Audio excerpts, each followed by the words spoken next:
Эд шидийг бодит болгохын тулд зохиолчид маш нарийн заримдаа бүр хэтрүүлсэн деталь бас ашигладаг байсан.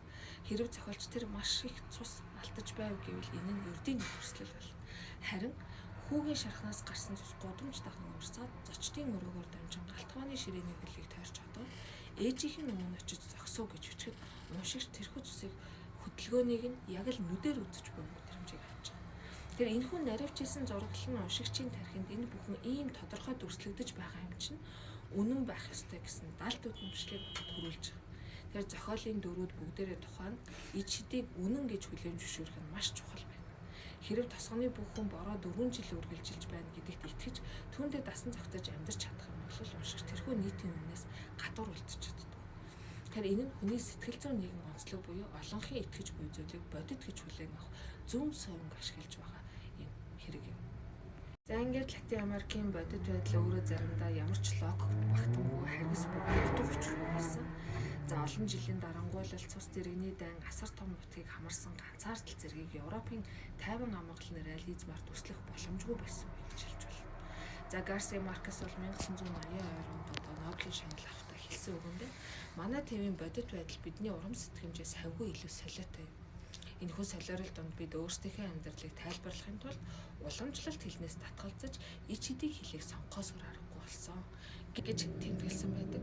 Тэгэхээр энэ Габриэл Гарсиа хэлсэн үгнээс бол энэ үеийн бүтээлч нийгмийн амьдрал за тэр зохиолчид өөрсдийнхөө дүр төрслөл зохиолын хэлээрээ за ялангуяа энэ эд шидийн реализм гэх энэ зүг дүрслэлээрээ тийм ээ одоо ихээхэн шүүмжээлж за өөрсдийн дуу хоолойгоо нэгтгэж ард иргэдэд хүргэж урайлан дууддаг байсан. Тод шиг Гарсиагийн үгнээс харагдаж байна. За ингээд Габриэл Гарсиа Маркесийн тухай мэдээж хэрэг одоо үзэх юм зүйтэй. Ягаад гэвэл энэ 20-р зууны Латин Америкийн уран зохиолын одоо суу бэлэгтэн хэмээн нэрлэгддэг за гол төлөөлөгч ийм хүн байгаа. За Габриэл Гарсиа Маркес нь 1928 оны 3 сарын 6-нд Карибын тэнгисийн үзэсгэлэнт ус чигдэрсэн Колумбийн Аратака нэрт бяцхан суурьнд бол мэндэлсэн байдаг.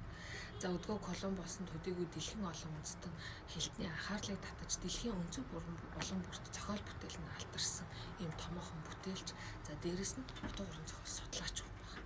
За түүний Кавкагийн одоо тийм ээ түүний Кавкагийн хувирал хэмээх зохиол бичсэн шүүмж нь бол бас нэлээд одоо томоохон утга зохиол судлалд бол байр суурийг эзэлдэг байгаа.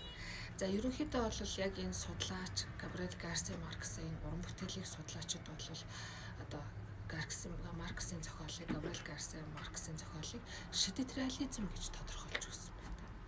Түүний бүтээлийг дэлхийн 2 дугаар дайны дараа 20 жилд өрн дахин Латин Америкийн постмодернизмын үзэл санааны нөлөөг авч бүс нутгийн хүрээнд боловсрсон уран сайхны өвөрмөц үзэгдэл гэж үзэх ба хүүрнэл зохиолууд нь Гарсиагийн гих өвөрмөц онцлог өнгө төрхтэй бол реалист хэмжээнд бүхий ийм бүтээлүүд багтчихдаг. За уран зохиолын шилдэг бүтээлүүд болгодог Ньюштадт олон улсын шагналд бол 1972 онд бол Габриэл Гарсиа Маркес хүртэж ирсэн байна. Түүнээс 10 жилийн дараа бол Нобелийн утга зохиолын шагналыг одоо хүртсэн ийм хүн байдаг. За Габриэл Гарсиа Маркес бол хүний нийгмийн хөгжлийн янз бүрийн үе шат цаг хугацаа үе угсаа залган аж төрсөн нэгэн удмынхны түүхээр өөрийн үндэсний түүхийг дамжуулж тээвэрлсэн туйлсын том хэмжээний роман бичгийн зэрэгцээ богино хэмжээний хүрэл зохиолууд олон тооны кино зохиолуудыг бас тойруулж исэн. За мөн сэтгүүл зүйн бичвэрийн ажиллаж гэсэн үргэлжлүүлж байсан авьяас бэлэгтэй юм аа. Мэдээж хэрэг Габриэл Гарсиа уран бүтээлийг ярихын тулд хамгийн түрүүнд бол 100 жилийн ганцаардл хэмээх одоо дэлхийн сонгодог бүтээлийг ярихаас арга байхгүй. За энэ Гарсиа Маркесийн 100 жилийн ганцаардл зохиол нь Латин Америкийн шинэ шидэтч гэж яддаг реализмын хамгийн гарамхай зохиол болсон гэж үздэг. Нийт соёл түн төрөлхтний дээр романаар түүнийг одоо яг энэ 100 жилийн ганцаардл хэмээх романаар нь хүлээн зөвшөөрсөн байдаг.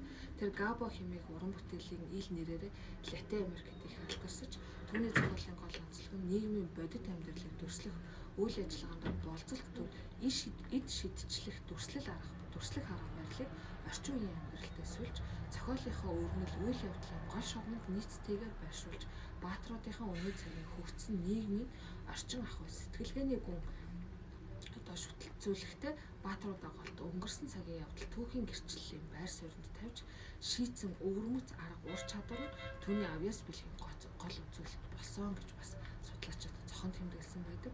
Үүний хамгийн тод жишээ бол 100 жилийн ганцаардал Ромай. 1967 онд хэвлүүлсэн эл Романда бол амьдралынхаа 30-аад жилийг зар зориулж бясалгаж ширээсэн баримт болж буй үйл явдлыг туучсан, туршлага дээрээ тулгуурласан 3 жил өглөө оройгоо өөд одоо ямар ч завгүйгээр ингэж бичиж дуусгасан гэж бол одоо судлаачид нэлээдгүй олон баримтаар тулгуурлаж одоо тэмдэглэсэн байдаг. За романд бол Макондо нэрт уран сэтгэмжийн тосгоноо тэнд үеийн үед аж төрсөн Бондигийн гэр бүл болон за удам хусаа үйл хэргийн түүхийг өчир зүүн холбоос дотор мөшгөж бүтээсэн шидэт реализмын гайхамшигт бүтээл юм үздэг. За 1970-аас 80-аад оны уран зохиол судлаач шүүмжлэгчид бол уншигчаас дээд үнэлгээ авсан энэ этгээд ачин зохиол нь 20-р зууны 2-р хагаст гарсан уран сайхны содон үзэгдэл гэж тооцогддог байсан. За шүүмжлэгчид бол Дон Кихотоос хойш Испани хэлээр бичигдсэн агуу их бүтээл Уильям Фолкнер, Рабле нартай энэ тэнцвэрч зохиолч гэж бол Марксыг үнэлсэн байдаг. Өөр нэг онцлог бүтээл нь бол хайр дурлал ба бусад буг чөтгөрийн тухай хэмээх 1996 онд одоо хэвлүүлсэн бестселлер ном буюу бас 2002 онд одоо дуртгалын ном бичсэн нь бол олонний анхаарлыг ихэд татсан байна.